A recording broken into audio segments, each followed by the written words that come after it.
And here to help us get a handle on what is going on in the political world right now are Denver Post columnist Krista Kafer and political reporter Blair Miller of the denverchannel.com. Thank you both for being here.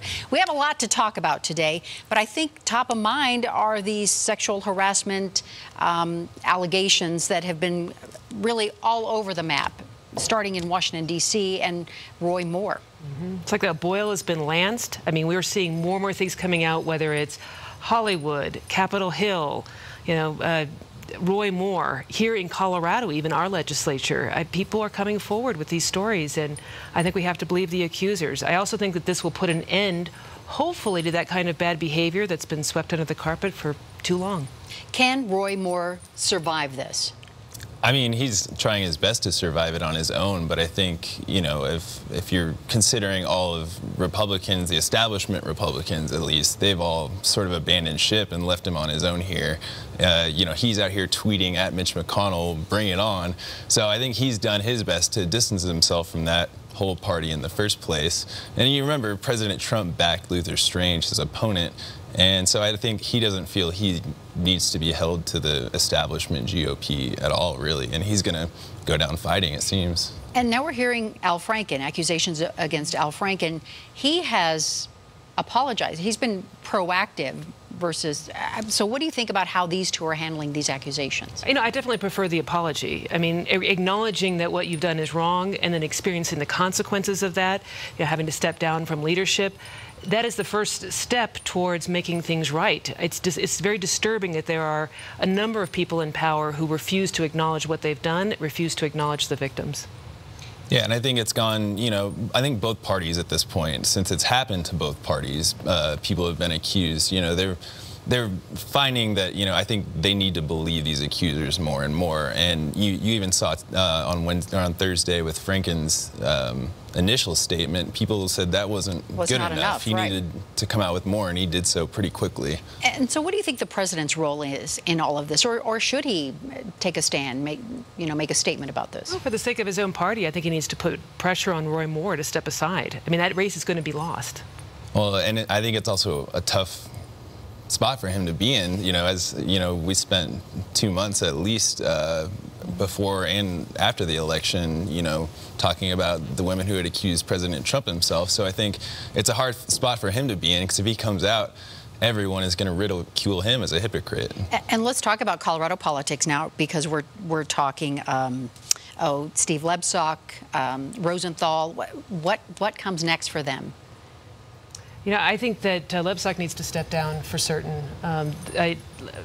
Rosenthal, I think there may be a consideration there as well. He's a nice person, but what he did was a violation of another person's physical space, and it was sexual harassment. And was this handled properly?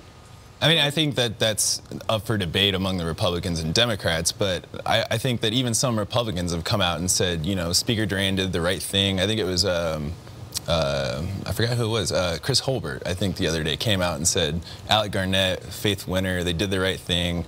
They went to Speaker Duran and she handled this correctly. And so I think that people are more on the side that Speaker Duran is, she handled this correctly. There's some opposite voices, obviously, but I think most of what we've been hearing is that, she has the support in the way she handled it. Let's talk about the governor's race now, because that's big news in Colorado, and with 20-some people who have thrown their hats into this race. How do you think this will all filter down? I think it's bad news for the Republicans. As we've seen in the past, don't want to name the elections, but when there's a giant clown car stuffed with candidates, what can emerge after primary night is a clown. And so, honestly, I think the more people enter this race, the more difficult those people are, the better it is for, frankly, Jared Polis. Wait, are you saying that somebody in that group is a clown, or you're just generalizing? I should probably keep it zipped. But yeah, there are some people in there that are not electable. And I don't want to name names, but I think that if that person emerges from the primary, that it's the best thing that could happen to Jared Polis or whoever wins on the Democrat side. And I think that, obviously Polis jumped on Tom Tancredo entering the race, and, Cynthia Kaufman adds a whole other facet to the Republican side of things, but you have this huge firebrand in Tom Tancredo that's going to be polarized one way or another on whether you support him or would not get anywhere near him. But then some of these other candidates, like Walker Stapleton, I think everyone on the Republican thinks that he has a good chance of this as well. Obviously, the Democrats are focused on Tancredo right now because I think he's an easy target, but it's going to be interesting how these primaries all shape up next year. There are some great people. I think about Cynthia Kaufman, Walker Stapleton, Victor Mitchell. These are all very smart, decent people who could easily win this race. On the Democratic side? Yeah, Mike Johnston, great guy.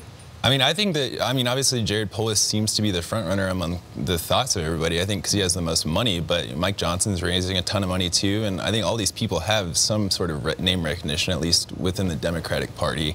On the Republican side, I'm hearing that it's not quite so much, at least statewide.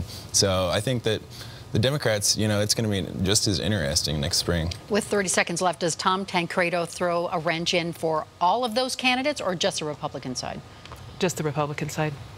Yeah, I think that he doesn't really affect the way Democrats are talking about things until if he is chosen as the candidate that the Democrats are going to go against after the primaries. But until then, I think it'd be a mistake for Democrats to focus so much on him when they have to get out of the primary in the first place. All right, Blair Miller and Krista Kafer, thank you so much for being here.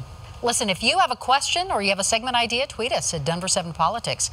And you can watch today's segments anytime at thedenverchannel.com/Politics Unplugged. Thank you so much for being here. We appreciate it. We'll see you back here next Sunday for another edition of Politics Unplugged.